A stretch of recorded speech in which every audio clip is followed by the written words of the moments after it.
Good morning, everyone. Good morning, colleagues. Good morning. Egun on guztioi, ongi etorriak lagunak. Oso ondo, hasiera emango diogu orain, batzar honetako azken bilkurari. Idea da, gaur, eztabaidatzea nola aurrera egin dezakegun aurrera, adineko pertsonekin, adiskidentzan. Atzo, konpromesu hitzaren etimologia begiratzen egon ginen, eta oso interesgarria iruditu zitzaidan. Hitz honek bere sustraiak komitere, hitz latinoan edukitzeagatik batu, konektatu, kombinatu eta konfiantza eduki. Hori esan nahi dut, horrek harritu egin nintuen, eta nik hizkuntza latino bat hitz egiten dut, baina harritu egin nintuen. Konpromesuaren esanahiak ere begiratu nituen, eta konpromesu bat antza norbaiti edo zerbaiti leiala izateko konpromesua da. Osoko bilkura honek azalduko du nola adineko pertsonekiko mugimendu lagunkoia nola sendotu gaitezken elkarrekin. Estrategia nazionalak, hiri mailako ekintzak, erregio mailakoak, komunitateen lanak, beraz, eragile desberdinen esperientziak ikusiko ditugu. Eta ikusiko dugu nola konpromesua alineatuek, nola aurrera pausua ekarri dezaketen. Eta baita ere, mugimendu lagunkoiak nolako konpromesua daukan adineko pertsonekin. Eta horrela, gure panelisten, gure aurkezleen saioak entzungo ditugu lehenik. Beraz, agenda oso betea daukagu eta saiatuko gara erreserbatzen denbora, baita ere zuen galderetarako gero. Beraz, atzerapen handirik gabe. Hitza pasatuko diogu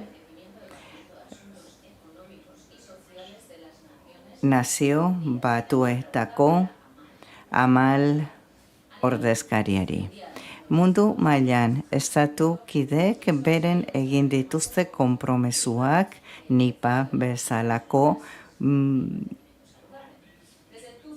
akordioen bidez. Zure ikuspegitik, zer esan nahi dute konpromesu hauek praktikan gaur egun, eta non ikusten dituzu aukerarik gehienak herrialde guztietan indarrean sar daitezen. Egunon guztioi, eskerrik asko Tiago antolatzeagatik mai inguru hau eta galderari buruz esan dezaket zenbat eta gehiago pentsatu erantzuten zailagoa iruditzen zait. Erantzuna espero dezagunaren baitan dago. Pentsatzen badugu, gobernuak elkartuko direla, erabakiko dutela zer behar den, zer egin behar den, nola egin behar den, eta gero hori tokietara eramango dela oso decepzionatuak sentituko gara. Alderdian hitzeko konpromesu hauek pentsatzen baldin badugu aztertuko dutela elementu desberdin nola eragiten duten gizabanakoengan, berehala baita ere decepzionatuak sentituko gara zeren alderdian hitzeko akordio horiek ez dute hori lortuko. Egiten dutena xumeagoa da, baina oso garrantzitsua da baita ere. Sortzen dute espazio hori trukeetarako gure ikuspegiak partekatzeko eta zahartxoari buruzko funtsezko edo oinarrizko gaiak partekatzeko. Zahartzea ez da beste politika baten bezala. Ni Geminis naiz, eta nik uste dut baita ere zahartzea Geminizen dela. Zeren nik begiratzen dut eta oso binarioa iruditzen zaite. Aukera bat da, edo hau arazo bat da, esperientzia personal bat da, edo politika publiko bat da. Zer ikusia dauka ziklo fiskalekin, edo zahartzaroaren ekonomia bultzatzen du trilioi dolar balioko duena, edo giza eskubideen kontu baten da. Nola kudeatu behar da? Mundu mailan edo tokiko mailan. Eta pertsonengan ere horlaxe ikusten dut. Edo agintea daukagu, edo badaude pertsona txiroagoak eta albo batera uzten direnak. Zahartzaroa benetan ez da eseri nahi txusen hor eta geldik egon. Ez, kontzeptu oso konplexua da. Eta ez du formala izan nahi, pixka bat nik bezala. Eta aipatu dudanari zalantzak gehitzen diot, politikoa, finantzieroa, teknologikoa, orain bizitzen ari garen hain zuzen. Jendeak erakunde lokal, nazional, alderdi anitzekoetan konfiantza du, baina demografia ez da zalantza tiarra. Prozesu politikoren zai ez da egoten, hemen dago, eta munduko herrialde ia guztiek iparre globalean, ego globalean transizio hori abian jarri dute zahartzaroaren demografiaren transizio hori. Eta orduan geruza asko daude, erritmo desberdinean dijoaz transizio horretan, baina norabide berean. Hori garbi eduki dezagun. Eta 3 maila demografiko ikusiko ditugu. 80 urtetik gorakoak gehiago izango dira umeak baino. Ez ezagun hau ahaztu. Joan den hilabetean Legok egin zuen zerbait harrigarria. Eguneratu egin zen. Ospatu zuten beraien sortzailearen 100 urtekoa. Eta badaukate Legoren kutxa hori adineko pertsonentzat. Ze uste dut, Lego kongi ulertzen duela zahartzaroa. Eta geruzak gehiago. Adineko pertsonak oso anitzak dira. Eta nola ikasi dut nik.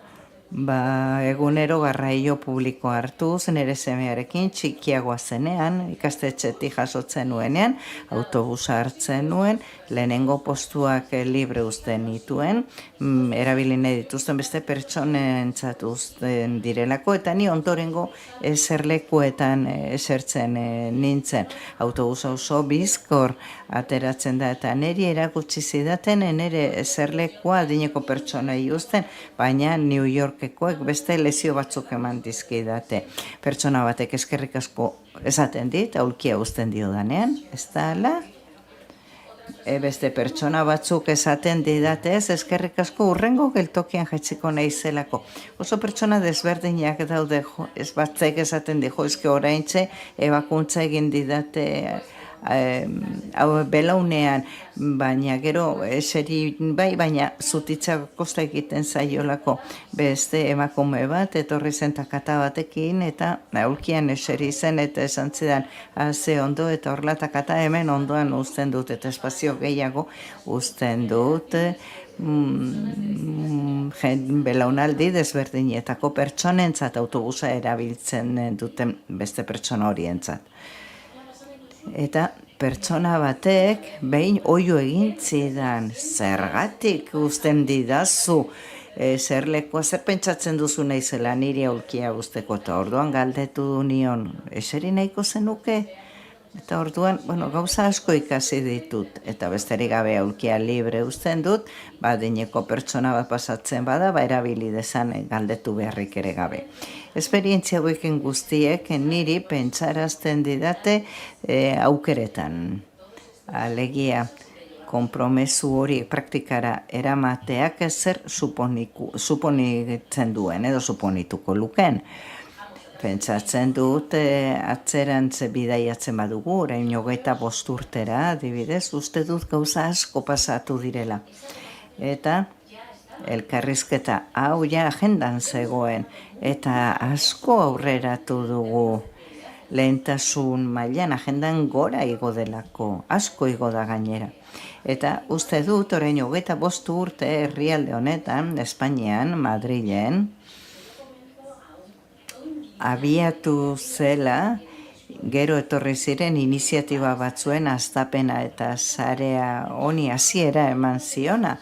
Eta beraz uste dut konexio hauek, guztion arteko konexio hauek, gobernantza sistema alderdian hitzekoa funtsezkoa da elkarrizketa honek jarraitu dezan mundu guztian, eta ondorioak mundu guztian eduki ditzan. Espero dut nire erantzunak lagunduko zizuela guzti honen konplexutasuna ikusteko. Eta oso pozik entzungo ditu eta mailan nirekin daudenei. Eskerrik asko, Amal.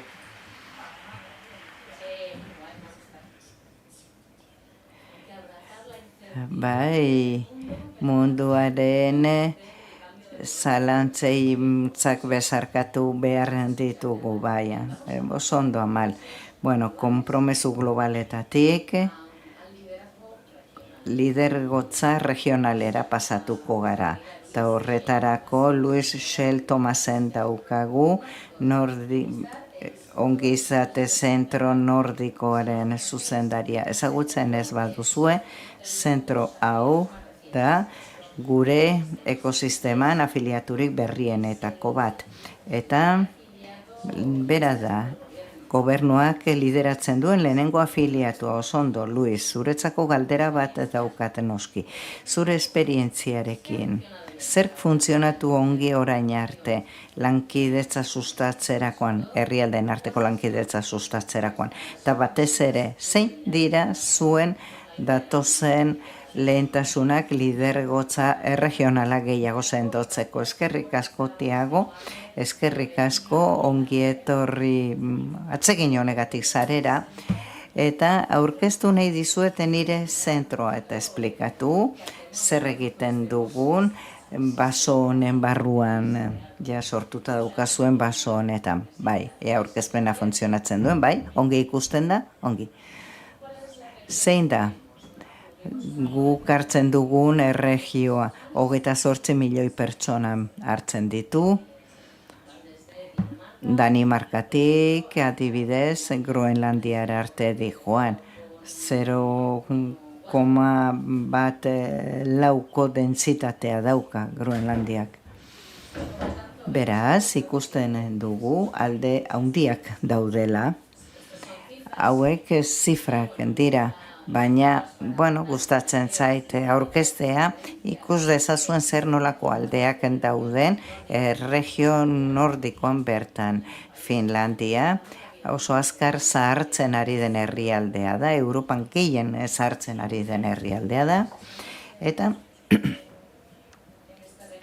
erregio honetan gaude, 2040an, biztanlegoaren 70%ak 75 urtetik gora izango ditu, eta Finlandia ja egoera horretara iritsi da zenbait tokitan. Egoera oso desberdina daukagu beraz, 8 herrialdek osatzen dugu Nordic Welfare Center, Holande uarteak barne. Guzti hau ez dizuete diapositibetan jarri, baina uste dut ideia bat horrela badaukazuela.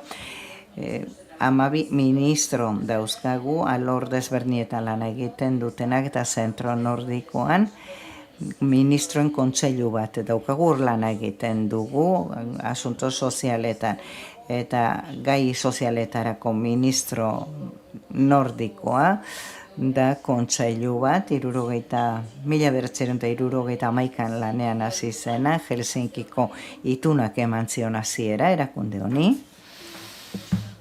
Plataforma bat, gara, lankidetzarako plataforma bat, eta gure agindua beraz da lankidetza bultzatzea, hori apoiatzea, konexioak sustatzea dituen artean maila desberdinetan, administratiboan, baita ere udalerriak kontuan hartzen ditugu, ikerlariak. Esplikatuko dut hau guztia xeago gero, eta lana egiten dugu, antzemanez dauden ezagutza arrakalak eta baita eragile nagusiak ere, eta horrela ezagutza zabaldu dezakegu. 12 erakunde gara,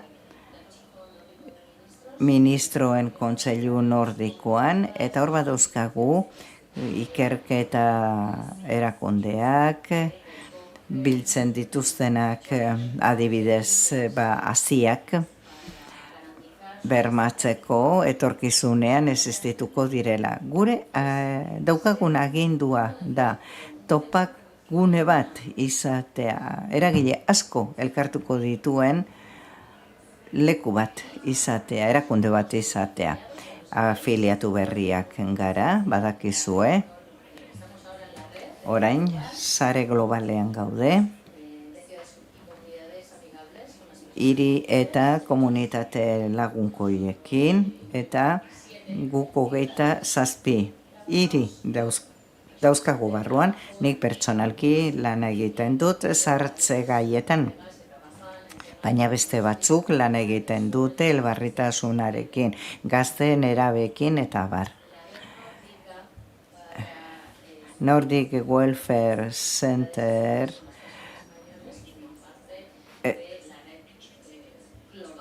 sare globaleko parte da, hori izan zen gure helburuetako bat, OMSeko sare globaleko kide izatea, eta zona nordikoko eragile nagusi batzuk dauzkagu hor, esan bezala 27 hiri dauzkagu, erregio guztian, hemen dauzkagu,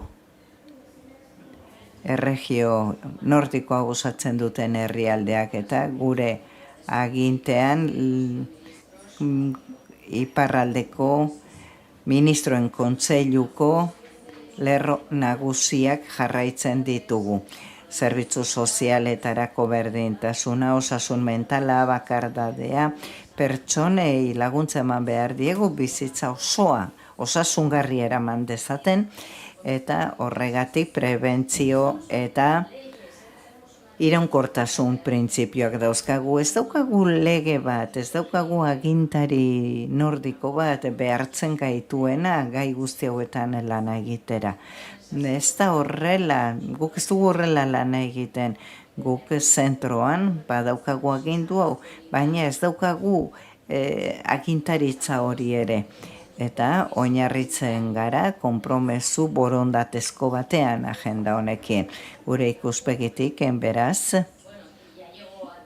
eta iristen ari nahi zure galderara, Tiago. Zer egiten dugu, zer ikusten dugu, zer funtzionatzen du? Bueno, ez dut uste gure erregioan bakarrik ez dela hori gertatzen, alegia jarraikortasuna, struktura bat edukitzea, ematea egiten dugunari, adituak elkartu daitezen, beraien artean ikasi, ezagutza trukatu, eta lana egiteko agenda honekin, gure agendarekin lana egitea. Udalerrietan askotan bakarka lan egiten dute, bakardadean lan egiten dute, eta oso gogorra da hori, eta horregatik oso ona da inguruan jendea edukitzean, talde bateko kide sentitzea, marko bat edukitzea, eta hori da egiten duguna, trukerako laguntzerako marko bat ematen dugu, eta horrek asko sendotzen du pertsonen konpromesua. Zerke gehiago funtzionatzen du? Edukitzea norbait, ezagutzaren broker antzeko bat izango dena. Eta horrela maila desberdinetako ezagutzak edukitzea, nik hemen ikusi dute batzarronetan. Munduan berrikuntza asko dago, proiektu bikain asko daude, baina benetan zer funtzionatzen du, egiten denetik zer ikasi behar dugu. Hori da identifikatu behar duguna. Funtzionatzen duten adibide horiek ikusi behar ditugu, eta horiek zabaldu erregioan eta maila guztietan aginte politikoa daukatenek hau guztia ezagutu dezaten.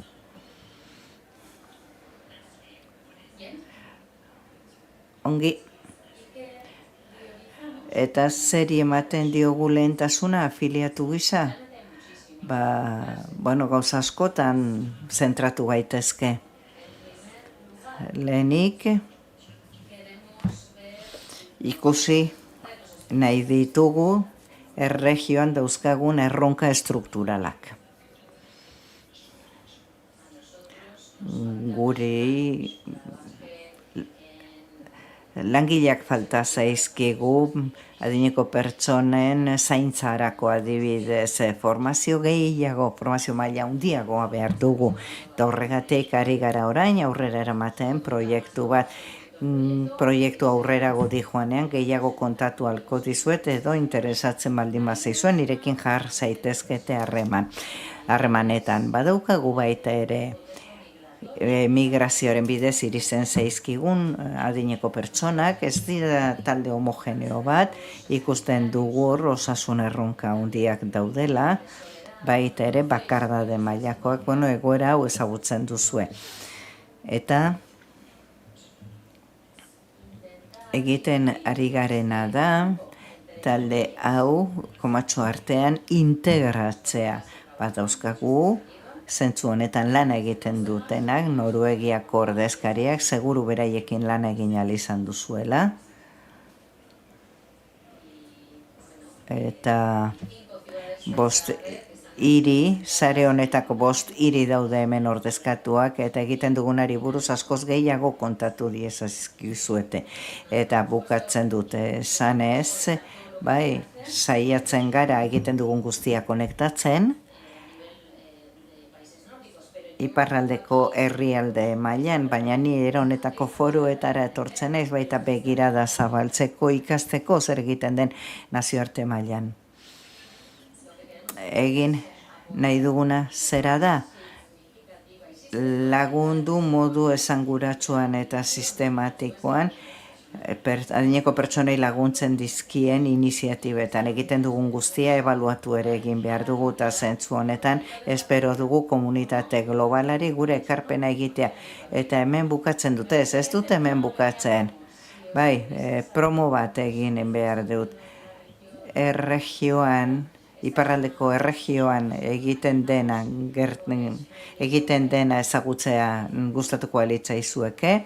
Hau kongresu baten da, Kopenhagen iaz egintzen, eta hemen daukagu kongresu horren txostena joan den astelenean argitaratu zen, eta eskura dago, deskargatu dezakezue gure web horretik, eta udalerri askoren aurkezpena dago orain, hemen uzten dut, eskerrik asko. Eskerrik asko, Luis. Oso garrantzitsua da guretzat Nordic Welfare Center bezalako zentroak edukitzea gure sarea zabaltzeko. Eskerrik asko, Luis, eta noski irakurriko dugu txosten hori. Orain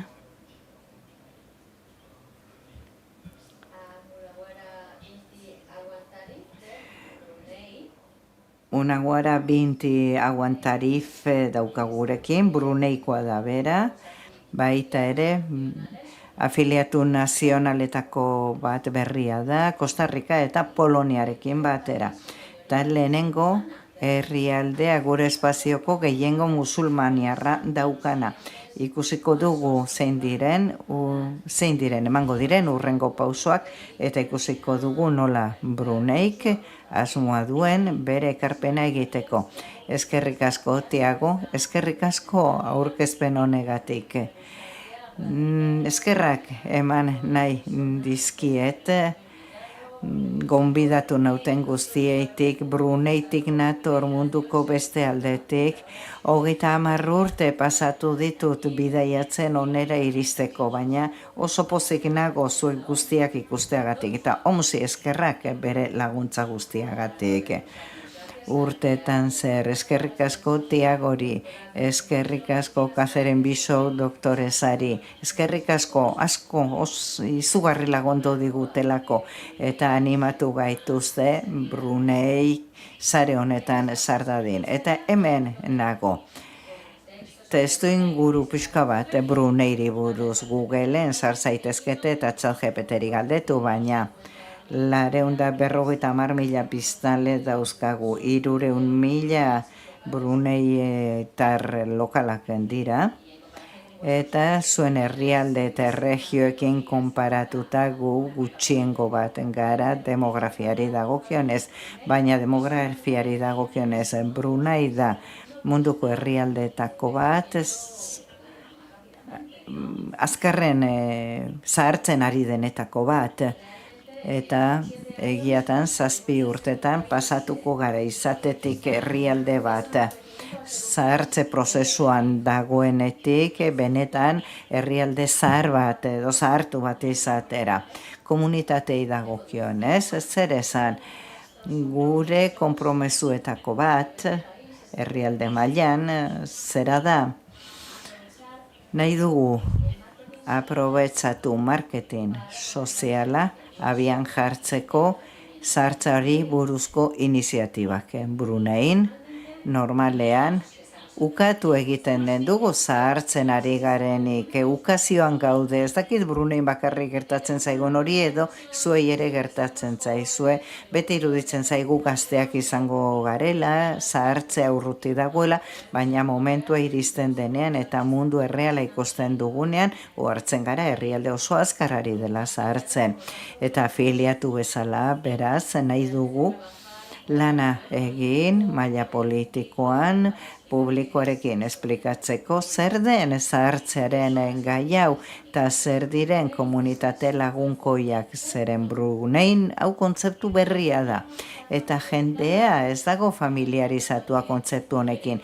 Beraz, digeritu egin behar da apur bat eta jendeak ulertu egin behar du komunitate lagunkoien garrantzia. Beraz, komunitate mailan lan egin behar da, gobernu mailan, mundu guztiak, adineko pertsonak ere jakin dezaten hau zer den Brunein, abantaila badaukagu txikiak garela, eta sarea oso gertuko baten daukagu, elkar ezagutzen dugu, naiz eta ordu betera bizi izan, pertsona batetik ordu betera bizi izan, ezagutu egiten duzu. Eta orduan, badaukagu ikuspegi integrala, nazio bezala, gobernuz kanpoko erakundeekin, ordezkari akademikoekin, ordezkari politikoekin lan egiten dugu, oso gertu gaude. Sare honek gertutasun handiarekin egiten du lan egiteko, aurrera egiteko, eta eragile gehiago integratzeko zeren bidaia hau oso bakartia izan daiteke. Hasi ginen lanean, 2020an, 8 lagunkoiak izan nahi zuten 8 udalerrirekin, gora berak egon dira, bidai oso deprimente izan daiteke, baina nazioarte mailako eta erregio mailako laguntza handia eduki dugu, eta horrela iniziatiba lagunkoi hauek aurrera egin dute Brunein. Zer gehiago egin nahi dugu Brunein? Bako diseinatu nahi dugu guztia adineko pertsonekin zuek bezala.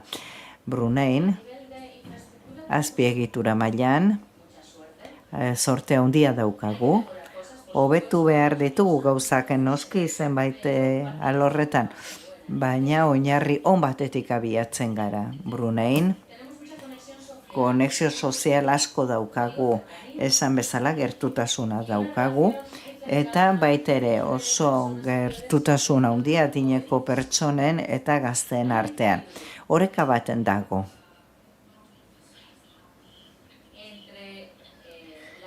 Oreka baten dago belaunaldi desberdinen artean.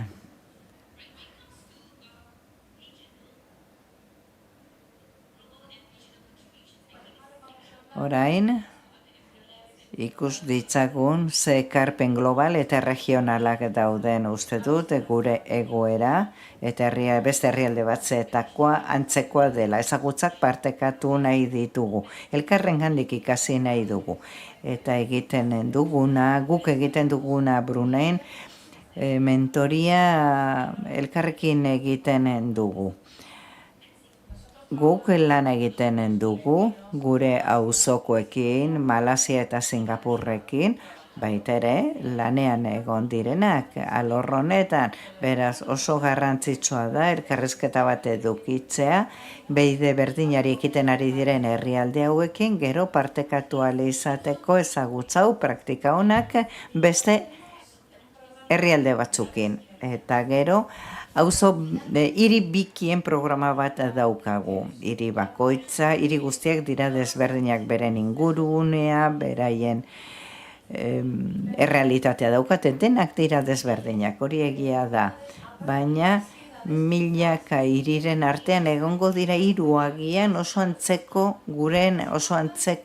ezaugarriak dauzkatenak. Eta garrantzitsua da hiri horiekin konektatzea, bide hori elkarrekin egiteko bidaia ez dadin hain bakartia izan, hain gogorra izan. Guk beti begiratzen dugu Singapurrera, baina Singapur guregandik oso aurreratuta dijoaz, eta guk beti ikusten dugu atzetik goatzala. Singapurren erritmoa jarraitze oso zaila da. Singapur helburu bat izan daiteke, baina behar dugu bat izantzeko sistema bat, alegia beste hiri batzukin lankidetzan aritu behar dugu pixka bat paretsu joateko.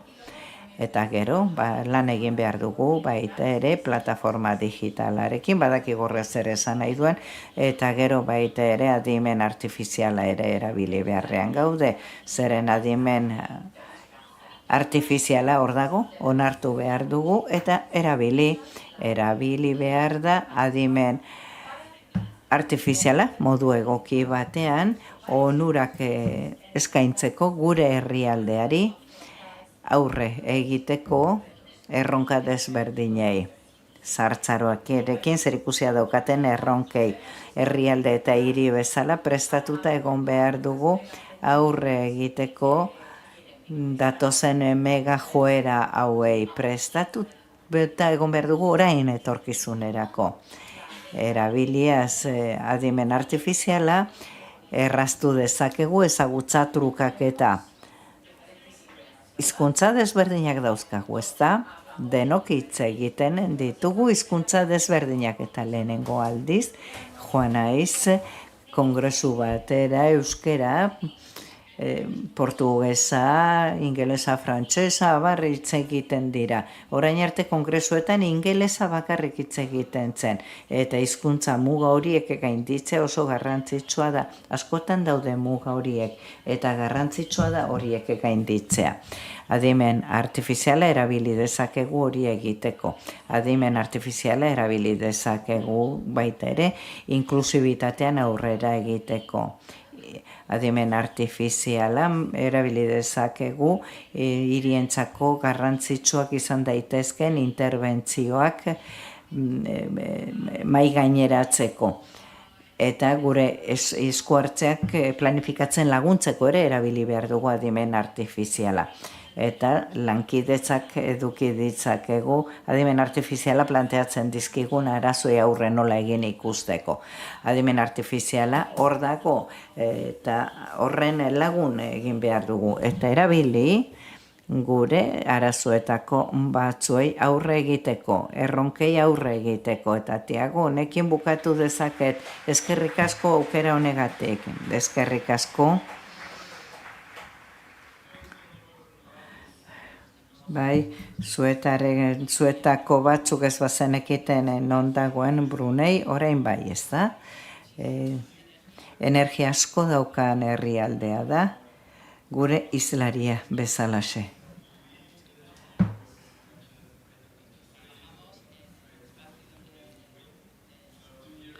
Komunitate lagunkoien espazioan adineko pertsonekin lan egiten duzueno badakizue seguru non dagoen Brunei.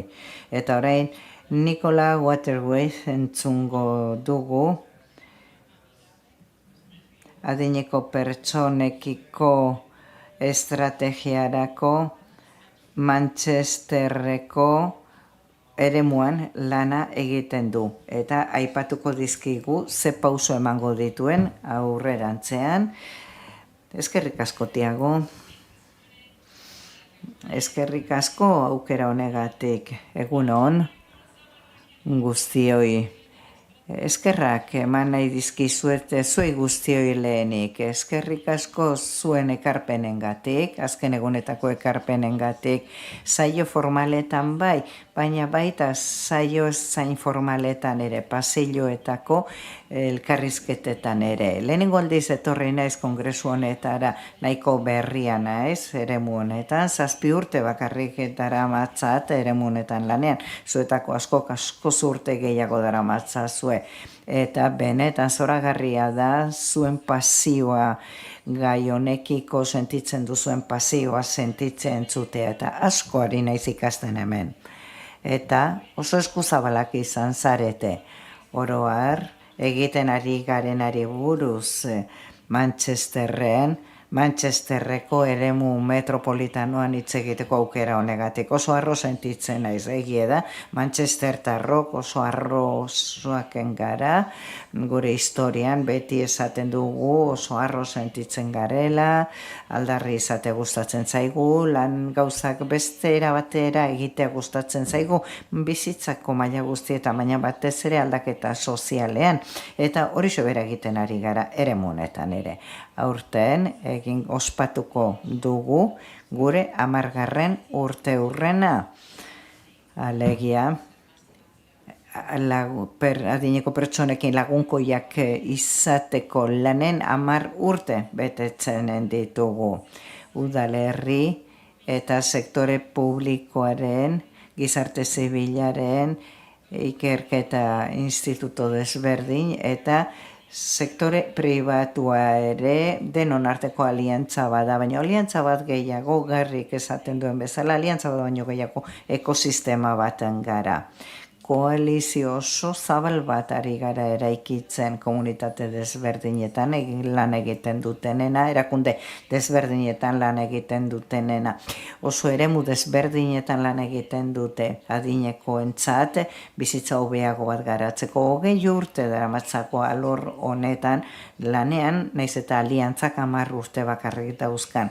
Eta sare global horrekin lanean jardun dugu denbora horretan guztian eta ezagutza iturri bikaina izan da guretzat, baita ere iturri bikaina da lankidetzarako eta lagun asko egin ditugu. Beti ari gara amabilitatea zizketan, bai, guk ere lagun asko egin ditugu hemen. Beraz, urte betetze garrantzitsua da, 10 urte, beraz, hain urte muga garrantzitsu baten denean, garrantzitsua da lortu duguna erakustea eta pentsatzea zer egingo dugun etorkizunean. Gauza asko lortu ditugu Manchesterren, proiektu oso garrantzitsuak egin ditugu, horietako batzuk aste honetan aurkeztu dira, momentu honetan, ia 9 milioi libra esterlinatako inbertsio baten daukagu, adineko pertsonen ahotsak entzuteko, arkitektoekin ari gara lanean, eraikuntza enpresekin, eraikitako ingurunea hobetzeko, eta badaukagu proiektu piloto bat, adineko pertsonak laguntzea planteatzen dutenak, osasun mailan eta gizarte mailan. Saiatzen ari gara gezurtatzen zenbait mito estereotipo gizartean egoten direnak, ongizatea hobetu dugu, osasuna, kulturarako irisgarritasuna, etxe bizitza hobetu ditugu baita ere, eta pobretzia mugatu nahian gabiltza jendeak dagozkion baliabideak eduki ditzan bizitza hobeago bat edukitzeko. Atzo legatu hitz egiten genuen, alegia etorkizunerako zerbait iraunkorra sortzea. Eta gauza oso interesgarri asko egin ditugu. Paisaia ezin izan dugu aldatu, ez dugu oraindik erronka hori lortu. Egiten dugun guztian gorantz egin behar dugu, bizitan guztian gana iritsi behar dugu. Eta egiten dugun guztia begiratu behar dugu adineko pertsonekiko hiri lagunkoien perspektiba horrekin begiratu behar dugu.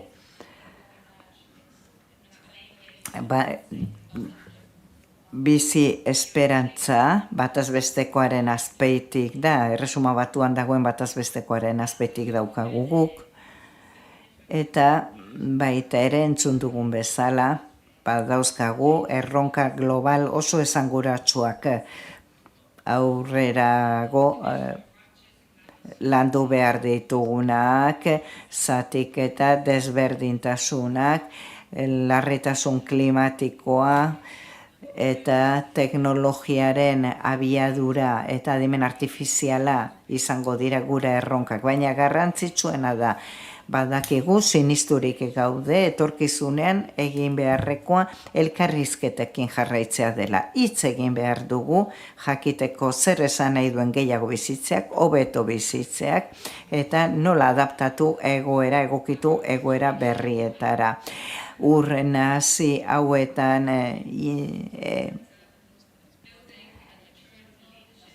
aurrera egiteko erdian jarri behar ditugu adineko pertsonen ahotsak eta esperientziak eta gure ekosistema barruan lankidetzan jarraitu behar dugu. Eta horretarako behar ditugu evidentzietan oinarrituta egon behar dugu. Eta maila globalean egin behar dugu lan lortzeko urrengo fase honetan konprometiturik gaude mugimenduarekin. Bazkide leialak izango gara mugimendu honetan eta saiatuko gara denok batera itxaropen gehiago sortzen. Tiagorekin hitz egin dugu eta adostu dugu garatuko dugula proposamen bat gure zonan bikaintasun zentro bat edukitzeko eta zentro hau saiatuko da transferitzen gure zonan ikasi dugun guztia, evidentziak bilduko ditu, sendotuko ditu, etorkizuneko jardueretarako, hobetuko dugu gure jarduerek, gure hiritarrengan daukaten eragina. Faro bat bezala izango da gidatuko gaituena, ur hain nahazietan, etorkizuneko ur nahazitu hoietan portu seguru batera igeri iritsi gaitezen eta zuekin denokin egitean nahi genuke bidaia hori. Eskerrik asko, Nikola, pozik gaude Manchester handiarekin lanean ari garelako faro handi hori garatzeko. Egia da, Manchester ja argiba izan dela dagoeneko eta etorkizunean faro formakoa izango da, danoi lagunduko diguna. Eskerrik asko, Nikola. Orain, Manchester handitik, zona izugarri handi eta komplexu horretatik, Peskuenza izeneko tokiragoaz, eta Constancio Rodríguez Martín daukagu, Peskuezakoa, Espainiarra, eta itzeginko digu, ekintza oso zehatz bati buruz, beraiek Peskuezan egin dutena, eta konpromesu hori urteetan irautea lortu dute. Eskerrik asko antolatzailei mundu rurala ere, nekazari mundua ere ikusi dadin hau bezalako foru batean. Eta eskerrik asko harrera eginten digun hiriari. Peskueza, Extremadurako, Kazerazko herri bat da, Portugalko mugatik gertu, 150 biztanle dauzka. Neri kosta egiten zaite esatea, hemen entzuten ditudan zifrak entzun eta gero. Eta hau diot gurea proposamen guztiz nekazari mailakoa delako, landa mailakoa dela. Baina Extremadurako udalerrien 50%, 1000 biztanletik bera dauzka. Eta 85% ez da 5000 biztanletara iristen. Baina ezaugarri hauek bitxiak iruditu arren, Espainiako beste komunitate askotan gertatzen dira.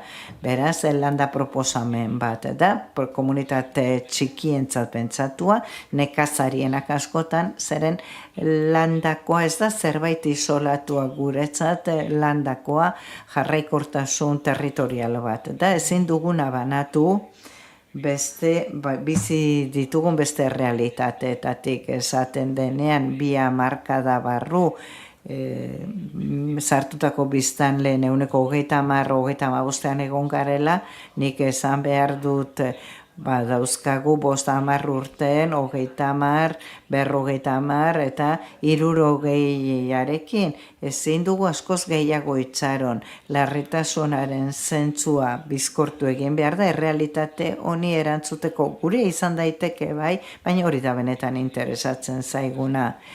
Bizi garen tokiak ezin dira elementu disruptibo gehiago bihurtu, ezin dira desberdintasun elementuak izan. Ez da ere berdintasun gabeziaren adibide. Rurala, urbanoa, ezin dira kontrajarri.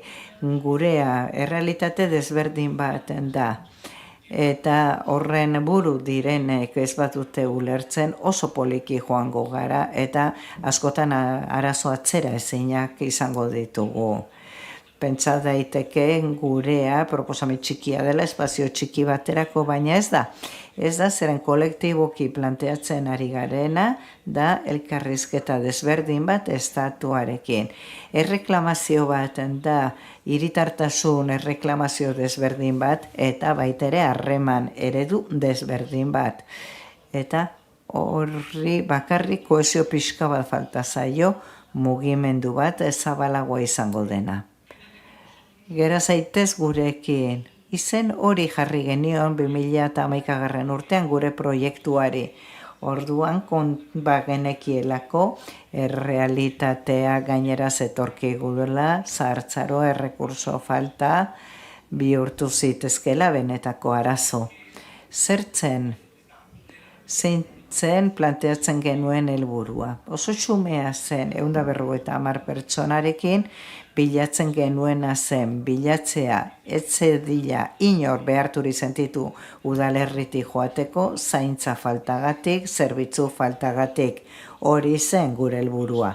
Eta izaten jarraitzen du. Aberazten joan gara, nolabait, baina hori da gure lanaren funtsa. Nahaztuaz bi gauza oso simple, pragmatismoa, erantzun errealak, egoera errealei, pertsona zehatzekin, eta berotasuna erantzun horretan, gertutasuna, errealitatea ez dezan disfrazatu, proposamenak, nahi dugun izenak jarri, baina bizitze jepe jenten errealitatea, biztanleen errealitatea jarraikortasun bat dauka.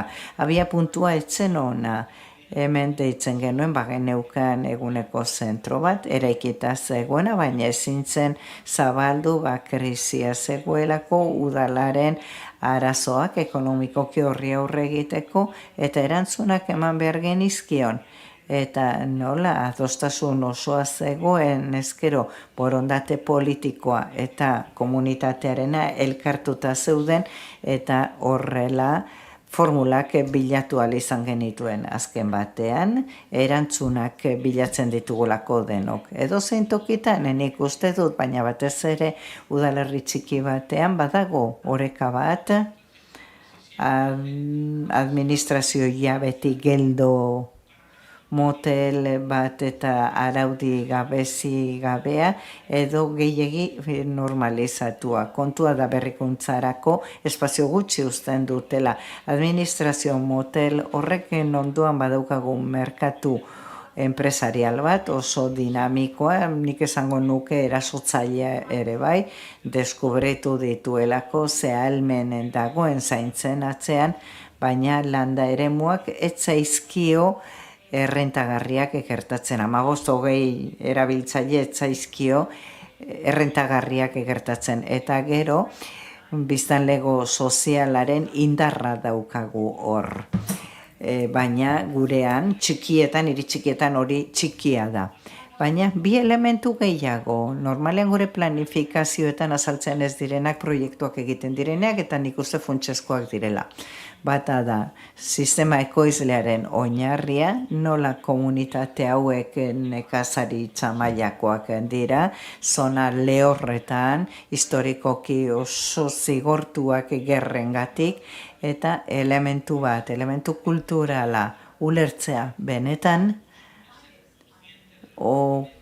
ohartuta egon behar dugula gure herrien indarraz zeren. Ez gaitezen engainatu, hirietan bizi diren pertsonek neurri on batean, 60ko emigrazio horren ondorioz, sustraiak herrietan dauzkat eta horrela udan 4-5 aldiz bidekartzen dugu gure hiria, etxe hutsak daude beraz gure herrietan, baina jendea bizi gabe, eta orain badago itzulera mugimendu bat jubilazio prozesuan dauden pertsonena. Sistema ekoizle hori lehenago aipatzen nuena, horrek desberdintasun handi bat markatzen du. Eta da ideia bat, alegia elkarren ganako laguntzaren beharra. Nik lan egiten nuenean, nik orduan behar zeintudan, zuk behar nintuzun, eta horrela pertsonen arteko elkarrenganako beharra handia zegoen. Eta orain ja, desagertu egin da, sistema produktiboa desagertu delako. Eta errealitate honen ondorioz, individualismoa beste erabatera presentatzen zaigu orain, eta harreman sozialak ere orain asko aldatu dira. Behar dugu ez bakarri jaketea zer, baizik baita ere nola egin. Eta hau da proiektuaren arrakastaren gakoetako bat. Eta bagenekien sartzaroak berarekin daramala ziklo vitalean pertsona guztiak. Egia da adin batean hamarkadak asko markatzen du, baino danokoekoaz zahartzen. Eta beraz, zen proposamen bat nahi eta nahi ez komunitatearen osotasunetik egin behartzena. Etzen proiektu bat adineko pertsonentzat, horiek kontuan gehien hartzen genituen arren, baizik komunitatetik egin behartzen eta komunitate guztiarentzat. Hemen askotan entzun da gure adinekoak zainduz, komunitate guztia zaintzen dugula, eta hori uste genuen guk, eta horregatik aurkitu genuen soluzioa, udalarekin batera, zinarekin beti joan garen eskutik, izan zen parte hartze hori hiri komunitate barruti planteatzea eta komunitatea protagonista izanik. Eta horrela, Peskuezako lagunen elkartea sortu genuen. Eta horrela, edozein pertsonak, adina edozein zuelarik ere, integratu zeiteken, eta ideia horri, konpromezu horri laguntza ematen zion. Horrela, pozarren esan dezaket, 120 bazkide dauzkagula, 150 biztanle dituen herri batean, onarpen maila altua beraz. Eta baita ere hori izan zen gure nortasun ezaugarriak egin lana egitea. Baina lehenago esaten nuen pragmatismoa. Landa zonetan bizi zaretenok badakizu herrietan ipuinek ez dutela balio. Benetako zerbitzuak behar genituen egiazko arazoei aurre egiteko. Eta hasieratik elkartea, hasieratik izan da eta izango da arduratua kudeatzen, alegia elkarteak kudeatzen du gure eguneko zentroa, eta eraikin bat izatetik urrunago, hau beti izan da gure plataforma zerbitzuak kudeatzen lagundu diguna, badaukagu ibilgailu elektriko txiki bat, jendea eramaten duena kaletatik, furgoneta bat daukagu, sukalde bat, oinarrizko zerbitzuak dauzkagu. Zentro guztietan daudenak, eta zentroa 2011an hasi zen lanean, ekonomikoki geneuzkan ahalbiderik handienekin, goizeko 8:00 gaueko 10:00. Eta lotara bakoitza bere etxera joaten zen. Horrela nahi zuten, horrela nahi genuen, nahi izan dugu etxeak jarraitu dezala, jendearentzako benetako sustraia izatea. Zentroak lan egiten du menpeko pertsonekin, menpekotasuna dutenekin, menpekotasunik ez dutenekin, eta ingurunean jarraitzeko aukera orain errealitate baten da. Beste elementuako bat guretzat izan zen garrantzia emate egunerokotasunari, gauza xumeei. Ez sortua zantzokiak, antzerkiak, nahi zuena joaten zen, gozaltzen zuen, gero uartera joaten zen, gero joaten zen oiloi jaten ematea, eizera paseo bat ematera, lehenago egiten jarraiten zuten. Ez genuen nahi jendeak beraien eguneroko dinamika aldatu zezaten. Eta zeukaten, behar zuten laguntza. Geneuzkan lau konexio satelite bidezkoak etzegoelako koberturarik, inoretzedin babesik gabe sentitu.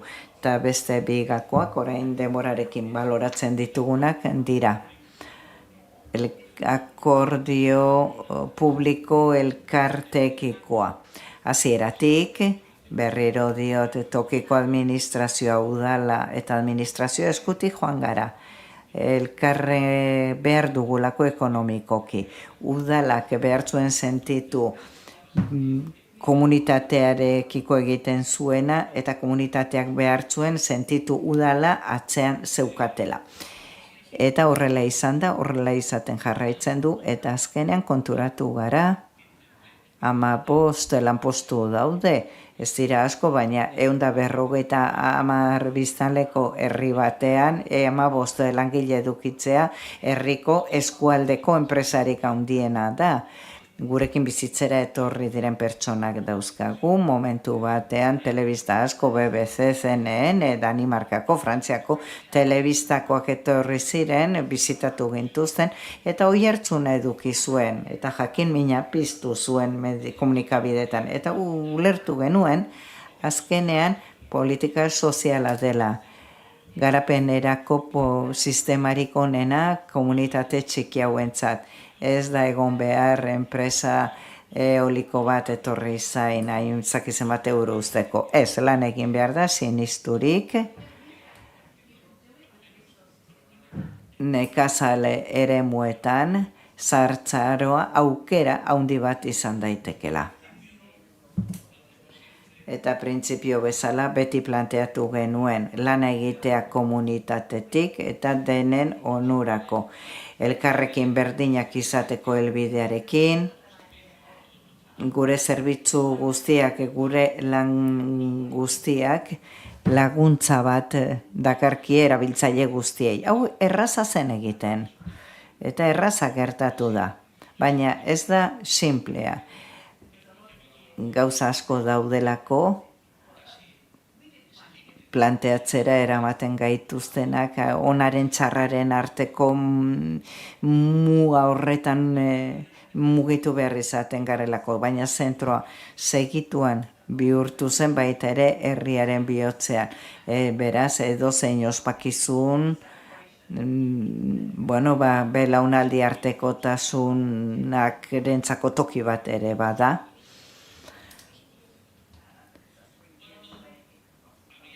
Noiz egin behartzen hau? Komunitateak bere beharrak heldu behar zituen, baliabideak eskatu behar zituen, poliki hasi ginen, zerbitzu erraz batekin, etxez etxeko laguntza zerbitzua, eguneko zentroa, gaueko zentroa, 5 gela eraiki ahal izan genituen, orain egoitza baten daukagu, Zarrentzako egoitza bat, orduan zerbitzu bat gehiago daukagu zentroko erabiltzailentzat, baina beste baldintza batzuentzat parte hartu nahi duten beste herriko pertsonentzat ere, pelukeria, fisioa eta bar. Eta noski gure kasuan beti zerbitzuak pertsonalizatuak dire hasieratik, 25 pertsonari atenditu diegu, zeren hain txikitsuak izatean, momenturen batean dinamikoki biztanlegoak ez zituen erabiltzaile berriak aportatzen, ez zegoelako, eta hor jauzi bat zegoen gai horretan. Guk zaintzen komunitatea deitzen diogu, ulertzen dugu elkartetik egiten den gestioa dela gure arrakastaren gakoetako bat, publiko asoziatiboaren arteko lankidetza ere bai. Eta azkenean helburua zen jendeak zala eduki aldegin beharra, eta hori zen gure helburu nagusia. 15 urte hauen ondoren pozik esan dezakegu, nahi inork ez duela bere gogo kontra egoitza batera joan behar izan, edo bere herria utzi behar izan. Eta lortu dugu beraz, herrian bizitzearen errebeldia hori bete ahal izan dugu, bertan bizitzearen poza sentitu dugu, eta azken batean bizitza proiektuak funtzionatzen jarraitzea lortu dugu. Konturatzen gara, ze ahultasun dauzkagun, eta beti esaten dugun bezala, badakigu, errealitate desberdin bat eraiki daitekela, baina azkenean emaitzak ez badira ikusten, komunitateari, elkarteari ez badiogu ezer aportatzen eragin ez bada erreala, arrakasta pixka bat deskafeinatua da. Eskerrik asko. Muchísimas gracias, Constancio. Eskerrik asko, Konstantzio. Eskerrik asko landa komunitateen garrantzia azpimarratzeagatik, landaren eremuaren eta protagonismo komunitario aldarrikatzea engatik. Eskerrik asko antzeko herri askorentzat ejemplo baten da, adibide baten da.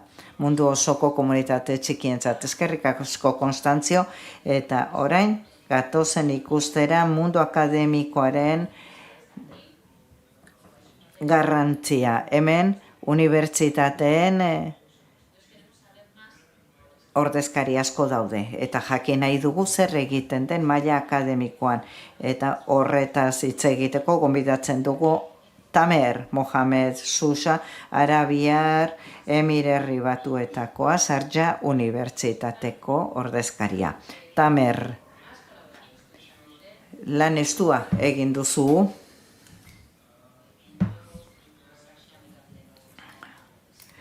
Sharjah mugimenduarekin. Zein gogoeta egiten dizkiguzu erakutsiz mundu akademikoak nola sendotu ditzaken adineko pertsonen inguru lagunkoiak garatzeko. Eskerrik asko, Tiago. Azteko, eskerraken guztioi gonbidapen honegatik. Benetan zoragarria da pertsona inarrigarri guzti hauekin hemen egotea. Eskerrak, hemen zaudeten guztioi azken eguna badakiten ekatuta zaudetela.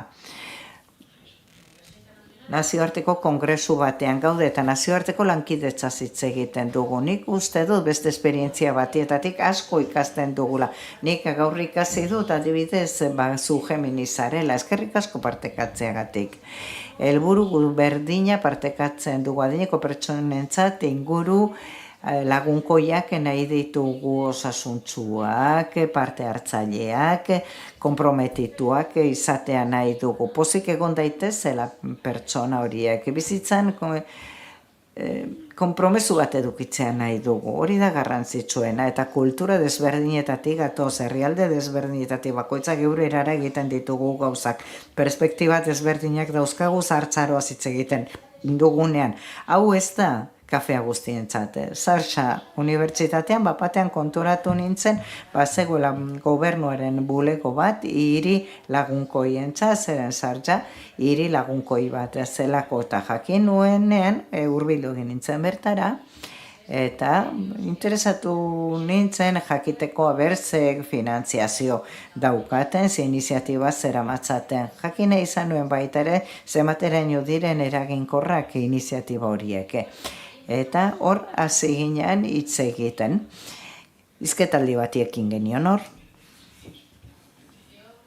Nik uste dut, eduki dezakezu komite zorogogarri bat, komunitate lagunkoiak lortzeko, baina oso errealista izan behar duzu komunitatea ere behar duzu, komunitatera joan behar duzu ikusi zer behar duen, oinak lurrean eduki behar dira, eta kontutan eduki behar ditugu 3 dimentsio, eta unibertsitateak 3 dimentsioak landu behar ditu, mundu akademikoak, zorrozasun akademikoa eman dezakegu.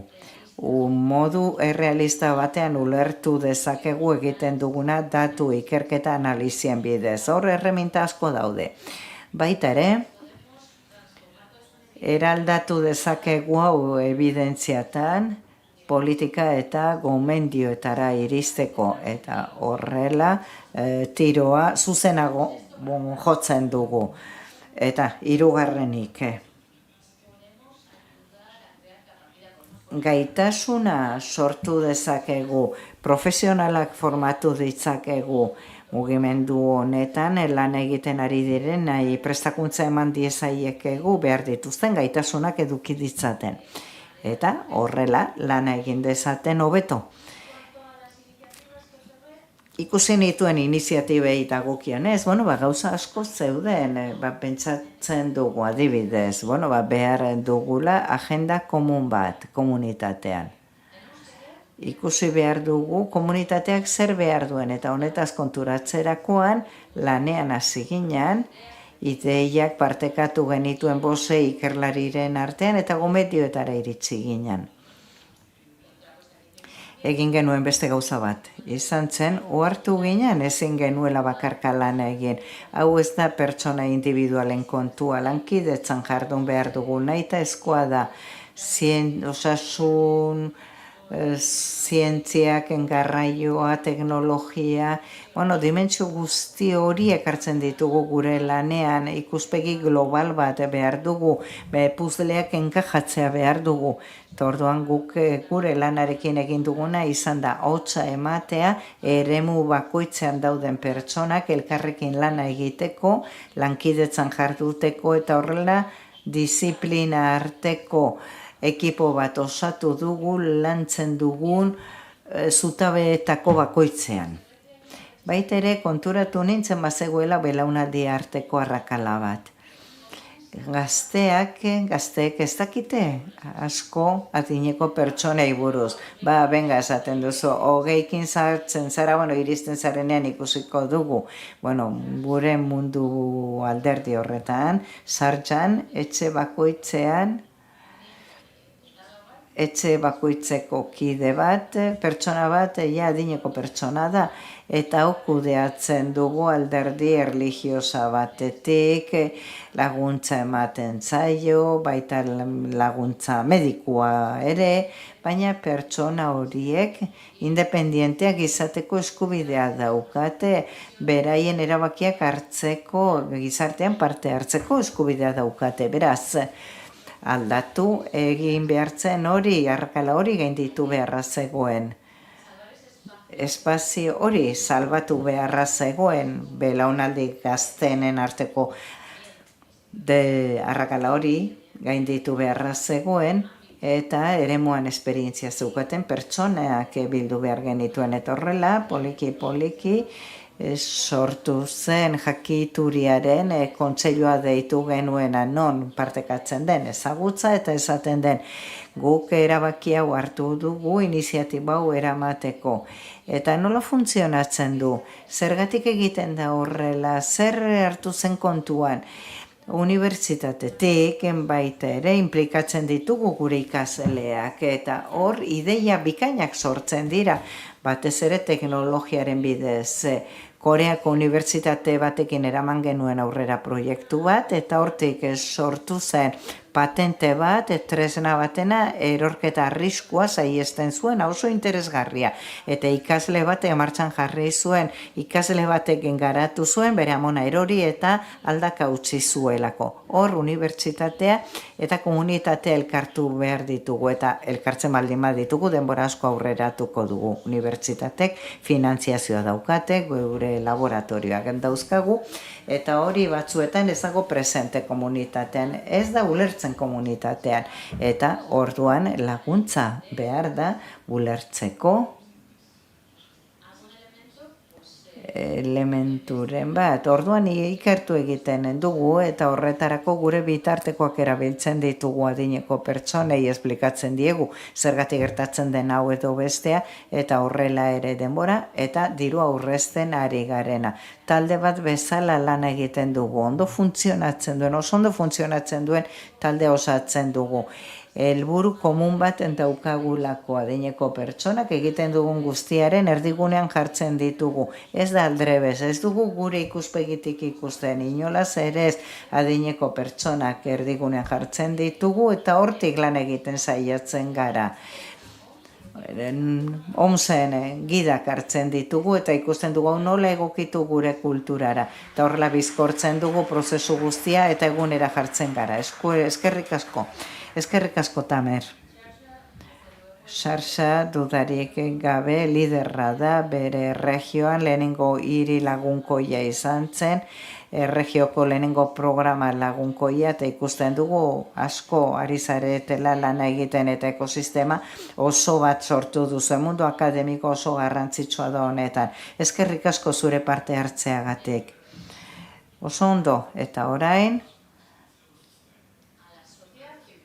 gizarte zibilera goaz, oinarrira goaz, eta horretarako Polet gonbidatzen dut, Kamerungo Akamaiseko ordezkaria da. Polet, zurea da hitza. Eskerrik asko, Tiago, eskerrik asko menegoteko aukeragatik, eskerrik asko nire kide guztiei, eta dudariken gabe zorionak aurkezpen zoragarri hauengatik eta parte hartzaile hoi eskerrik asko horregoteagatik, egunon barkatu.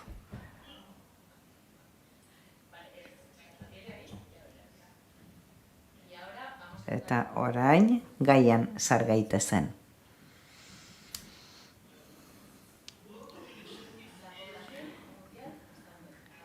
Munduko biztanlegoa zahartzen ari da.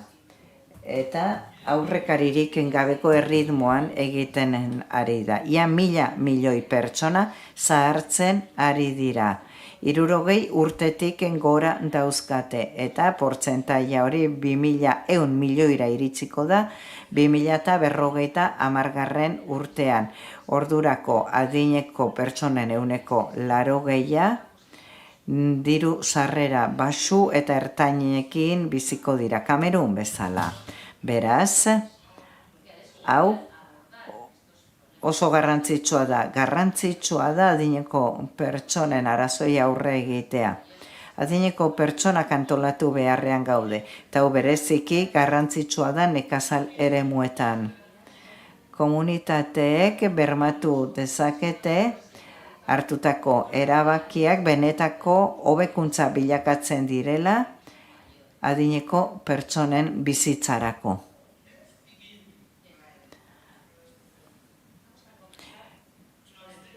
Az gaitezen hasieratik, alegia konpromezuak hobekuntza ukigarrietara pasatu behar ditugu adineko pertsonen bizitzan. Eta horretarako lehenengo parteen arteko lankidetza da eta espazio ziurrak edukitzea. Eta nola tratatu? Horretarako oinarrizko taldeak antolatzen ditugu landa eremuetan.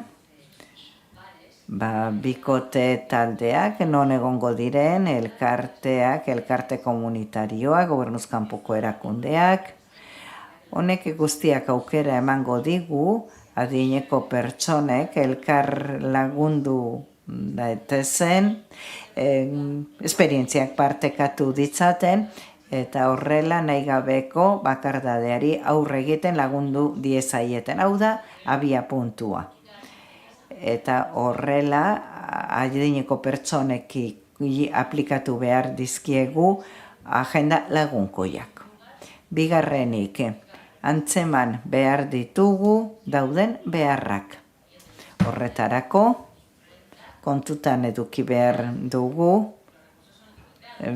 baliabideak mugatuak direla gure testu inguruan. Lehentasunak gure kasuan sartzen dira elikagaien segurtasuna, osasun kontrola. Edateko ura, tokiko baliabideen erabilera eta abar aldaketa klimatikoak asko eragiten digu gure zonan. Baita ere, kontutan eduki ditugu gazteak gure proiektuetan. Belaunaldi arteko espazioak nahi ditugulako gazteek, garbitasun, beste pertsona batzuen etxen garbitasunean lan egin dezaten, ura ekartzera joan daitezen, sukaldatu, adineko pertsonei botikekin laguntzen diete, eta baita ere, gaitasun digitalak dauzkate adineko pertsonen eskura jartzen dituztenak. Eta horrela adinengatiko diskriminazioa saihesten dugu eta sustatzen dugu belaunaldi arteko elkarrizketa eta belaunaldi arteko elkartasuna ere. Baita ere, egiten ditugu sentsibilizazio eta sustapen kanpainak, sustatzen ditugu giza eskubideak, eta baita ere, adinagatiko diskriminazioaren aurka lan egiten dugu. Gatozen bigarren puntura, tokiko liderren implikazioa guzti hau gauzatzen.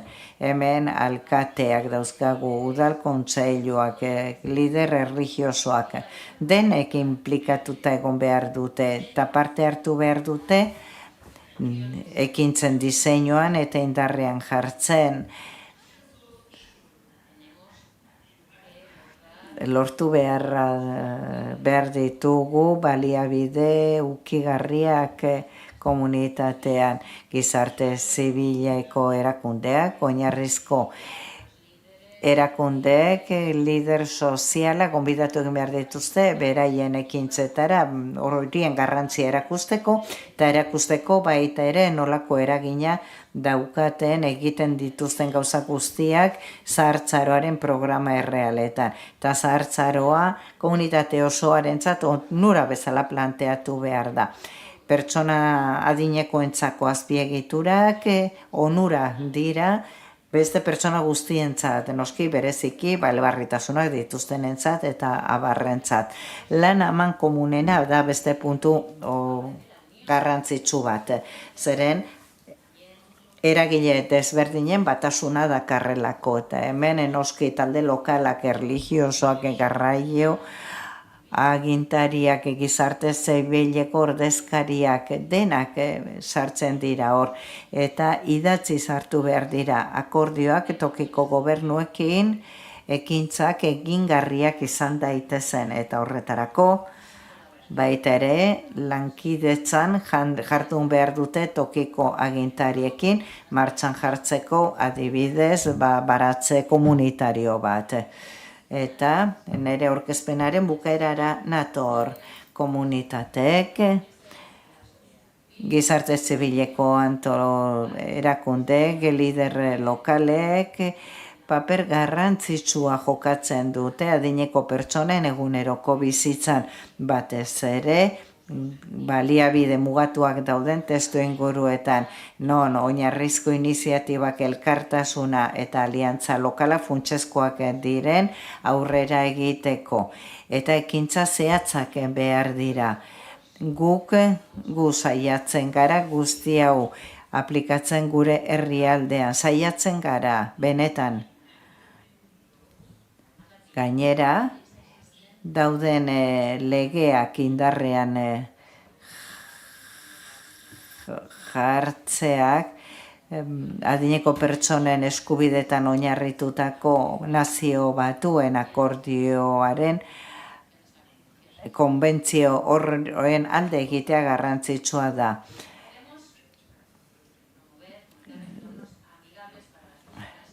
Adineko pertsonentzat inguru lagunkoiak behar ditugu beraien autonomia errespoa eta inklusioa gauzatu daitezen. Eskerrik asko zuen arretagatik.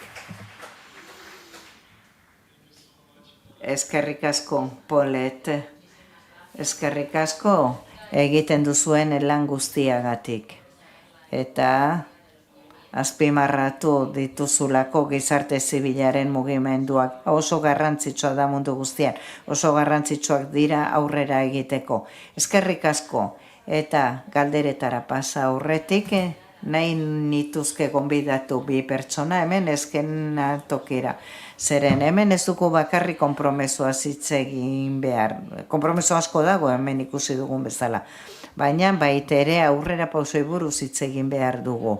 Eta gonbidatu nahi nuke Melanie Murger laguna, OMS-eko lankidea dut, gazteriaren ordezkaria, eta berriren bat partekatu nahi du gurekin. Melanie, mesedez, egun on, ordezkariak oso zoriontsunago sentitzen naiz gaur goizean.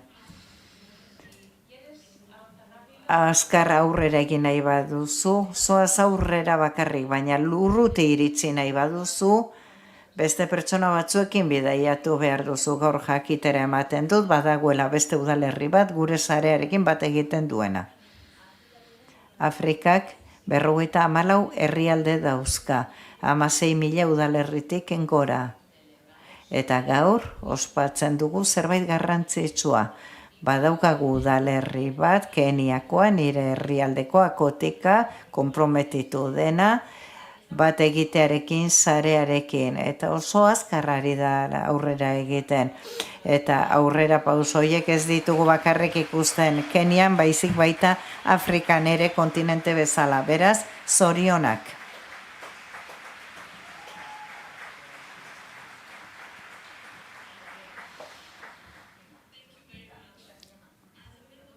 Eskerrik asko. OMS-eko gazte kontseiluko kide bezala oso harro sentitzen naiz iniziatiba honegatik. Afrikan gazteria asko dago eta uste dut gazteriak konprometituta egon behar duela. Hau belaunaldi arteko elkartasun adibide ona da eta horregatik hitza eman nahi diot Tiga, Keniako udalerriko ordezkari bati. Entzun dezagun Tikako alkatea. Ordezkariok Gadi Kainedut izena. Tikako udalerriko administraria Kenian, para mi, arrotasun handia da, alaitasun handia da. Esatea Tikak bat egin duela, adineko pertsonekiko hiri eta komunitate lagunkoiekin bat egin duela. Eta honek erakusten du gure konpromesua hiria adineko pertsonai laguntzen dieten hirien sarearekin.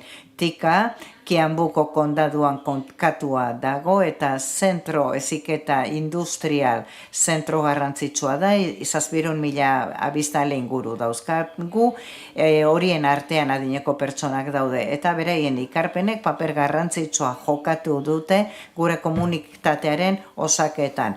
Eta gure eraldaketarekin jarraitzen dugunen neurrian hiri adimendun eta inklusibo baterantz aitortzen dugu zahartzaroa erronka bat dela. Erronka bat komunitate indartsuagoak, osasungarriagoak eta konektatuagoak eraikitzeko. Eta Tika hiri lagunkoiagoa izan dadin pertsona adinekoekin, inbertsioak egin ditugu azpiegituretan, espaloiak direla, rampak eta oinezkoentzako paso seguruetan. Eta sustatzen ari gera garraio ez motorizatu bat, hobetuko dituena, pertsona guztien mugikortasuna eta segurtasuna. Baita ere sortu ditugu espazio irekiak, berdeak, sustatzen dituztenak, aizia, parte hartzea eta ongizatea. Azpimarratu behar da, saiatzen garela involukratzen adineko pertsonak gure komunitatearen garapenean bermatuz, beraien ahotsak entzuten direla, erabakiak hartzean eta horien planifikazioan. Eta lankidetzan ari gara adineko pertsonak ordezkatzen dituzten erakundekin gure programek beraien beharrei erantzun diezaieten etorkizunari begira, ikuspegi handi nahiko bat daukagu. Komunitate bat sortu nahi dugu jubilatuena integratua sentitu daitezen eta bizi daitezen beraientzat diseinatutako espazioetan. Komunitate hauek edukiko dituzte arreta osasuna retoa belaunaldi arteko giza espazio sozialak, garraioa eta aisialdirako instalazioak. Osasuneko erakundeko mundu sarearekin batzeak aukera ematen digu ikasteko munduko praktiketatik gure esperientziak konpartitzeko eta sendotzeko aliantzak aurrerapenetan lagunduko digutenak. Uste dugu tikak onura jaso ditzakeela mugimendu global honetatik eta baita ere bestei lagundu diezaiekegula. Eta sare honetan sartzearekin nahi dugu gure hirien ez dadina atzean geratu. Eta sartzaroari onartua izan dadila lagundua eta ospatua. Eta mundu osoko afiliatuekin lan egiteko ilusioarekin gaude. Tika hiri eredugarria izan dadin adineko pertsonentzat Afrikan eta aruntzago eskerrik asko eta jainkoak bedinka zaitzatela. Eskerrik asko. Aitortu behar dut dudarik berria. Zer nolako ekarpena egin duen Tikako alkateak Josu Obianka. Da Afrikako zona honetako arduraduna eta lan asko egin du baita ere, txalo bat beretzat. Ongi, orain, bigarren berri bat partekatuko dugu.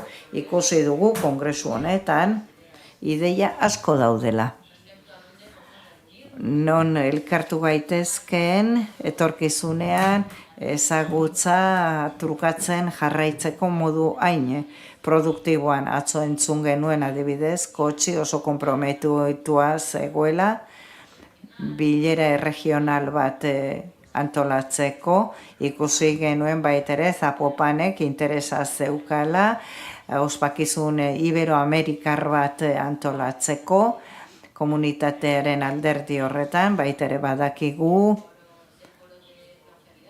Zartzaro foroa, Sao Paulon antolatutakoa, aurten, 20.000 pertsonaren parte hartzea espero dute, eta nire amaginarreba izango da pertsona horietako bat, Sao Paulon bizi delako, seguru ez duela galtzen. Bueno, espero dut, hau, benetan, arrakasta handia izatea. Eta espero dut Sao Paulo baitere gure kongresuetako bati harrera egin alizate etorkizunean. Eta orain, laugarren mundu kongresuari dagokionez, beste kontinente batera joan behar dugu, sekula egonez garen batera, eta horregatik gonbidatu nahi dut Titu, Singapurreko osasun ministeriokoa gurekin partekatzeko urrengo berria. Eskerrik asko Tiago dut izena, Singapurreko osasun ministeriokoa naiz, eta hemen konpromesu eta aurrerapenei buruz hitz egiten ari gara. Eta harrotasunez esaten dizuet, 2028an Singapurren ospatuko dela kongresu hau.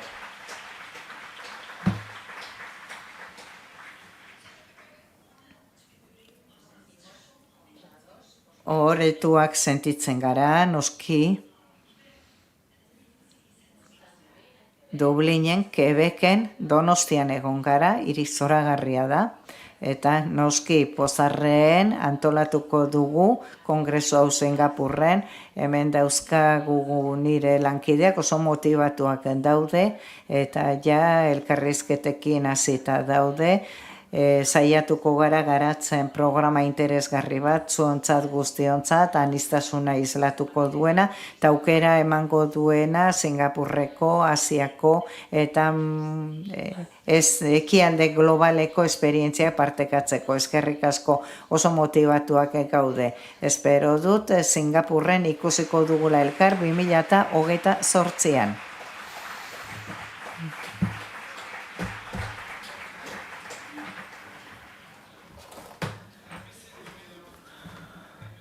Eta, nola goaz denboraz? Ez dakit oso ondo goatzean, baina uste dut denbora daukagula agian galdera baterako. eta barkamena eskatzen dizuete oso gaizki kontrolatzen dudalako denbora, galdera bat, bakar bati eman diezaiokegu, hitza eskua altxatu eta mikrofona pasatuko dizuegu. Bai, ez dago esku bat ere zutik, eta badakigu denboraz oso gaizki guatzala, eta Amali pasatuko diotitza saioa itzi dezan. Eskerrik asko, Tiago, saio bikaina iruditu zait, eskerrik asko lagun guztioi. Azken mezu bat utzi nahi dizuet, pixka bat zirkuloa izteko. Eztabaidetan nik uste dut oso garbi geratu dela, zahartzaroak ez diola atenditzen bakarrik alor bati, baizik zeharkakoa dela. Eta zarea ekintza plana, eraikitzen ari garen arkitektura horrek guztiak osatzen du Madrildik atera zen ekosistema. Eta nik entzun dudan garapenetako bat, aurrerapenetako bat, azken egunetan, erlazionatua dago zahartzaro polo horrekin, zeinak kokatuko den Sao Paulon, hegoalde globalean kokatuko da. Eta iruditzen zait, sekula ikusi dudan iniziatibarik onenetakoa dela zahartzaroari aurre nola egin jakiteko. Eta gero galdera desberdinak ere entzun ditut.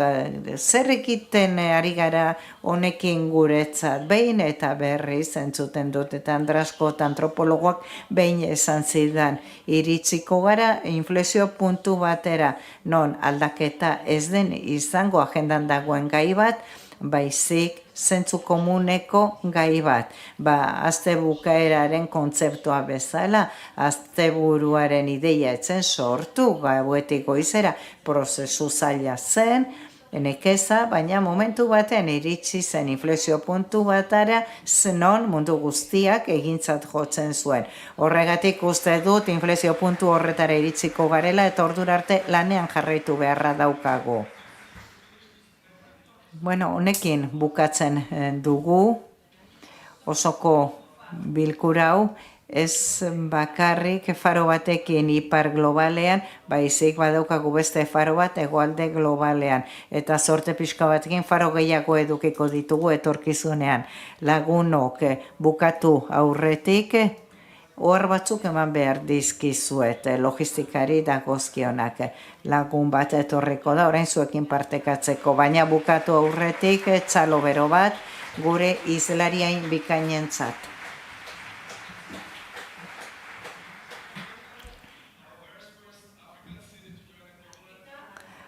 Tika, Afrikako sarean bildu den gure lehen hiriarentzat txalo bat, eta noski eta Singapurrentzat gur 2028ko kongresua bertan egingo dugulako barkatu.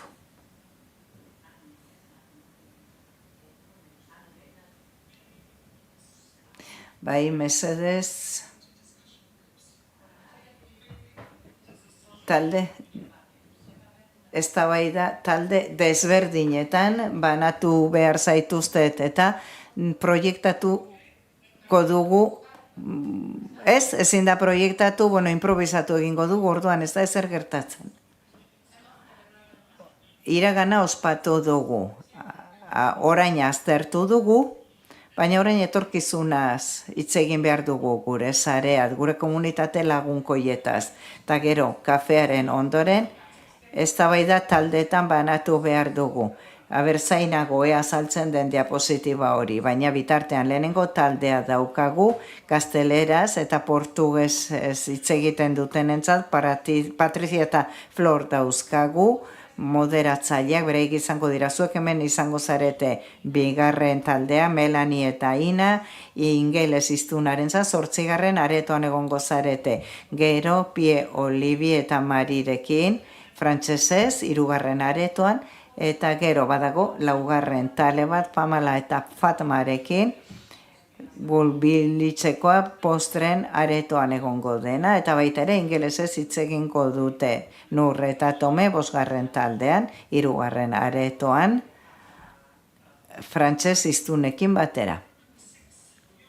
6. taldea Jonki eta Lisa, 9. aretoan, baita ere ingeles hiztunak, eta 7. taldea Andrea, Elena eta Eva, euskeraz hitz egingo duzue, eta horiek 10. aretoan egongo zarete. Ni hemendik nabil, gehiago jakin behar baldin baduzue, pantailan azaltzen ez bada, galdetu niri.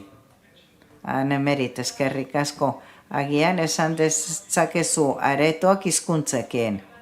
Ingelesa hitz egiten dutenak, ingelesa hitz egiten den edozein aretotara joan zaitezkete gaztelera eta portugesa, hemen, kafearen ondoren frantsesa, 3. euskera, 10. aretoan. Beste guztiak aukeratu ditzakezue, 8 postren sala, 9. sala. 3 dira, 3 areto. Ingeles hiztunentzat, eskerrik asko.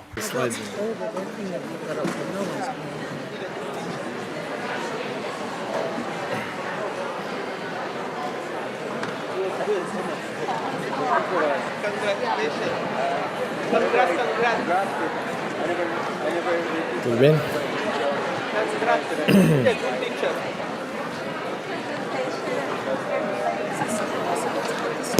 Say it again? Agustin is supposed to have sent you a slide. Yeah, but we got just a slide of here. I mean, no one tell us what to put. We got